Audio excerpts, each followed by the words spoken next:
చేపల కర్రీ చిక్కటి గ్రేవీతో చూడగానే తినాలనిపించేంత బాగుంటుంది. దీనికోసం అయితే ఒక హాఫ్ కేజీ చేపలని తీసుకొని అయితే క్లీన్ చేసి మ్యాగ్నేట్ చేసి అయితే పెట్టుకున్నాను. పొయ్యి మీద ఒక కడాయి పెట్టేసి అందులో అయితే ఆయిల్ వేసి కొంచెం ఆయిల్ ఎక్కువ వేసుకొని జీలకర్ర, ఆనియన్, పచ్చిమిర్చి, కరివేపాకు వేసి బాగా ఫ్రై చేసుకోవాలి. అవి ఫ్రై అయిన తర్వాత అయితే అల్లం వెల్లుల్లి పేస్ట్, పసుపు వేసి దాన్ని కూడా బాగా ఫ్రై చేసుకోవాలి. అందులో ఉప్పు, కారం వేసి ఒక 2 నిమిషాలు అయితే మంచిగా కలిపేసి మూత పెట్టుకోవాలి. అది బాగా మగ్గిన తర్వాత అందులో కొంచెం చింతపులుసు వేసుకోవాలి. పులుసు వేసుకున్నట్టు కాకుండా లైట్గా చింతపులుసు అయితే వేసుకోవాలి. ఆయిల్ పైకి తేలే వరకు అయితే దాన్ని బాగా మగ్గబెట్టుకోవాలి. బాగా మగ్గిన తర్వాత అయితే అందులో లైట్ ఒక చిన్న గ్లాస్ వాటర్ అయితే వేసుకొని దాన్ని అయితే మంచిగా అయితే ఒక 2 నిమిషాలు అయితే మగ్గనివ్వాలి. అలా మగ్గిన తర్వాత ముందుగానే మ్యాగ్నేట్ చేసుకున్న చేప ముక్కలను అయితే అందులో వేసుకోవాలి.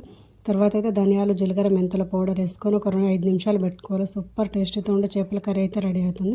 ఫైనల్గా అయితే కొత్తిమీర వేసుకుంటే సూపర్గా ఉంటుంది. Like and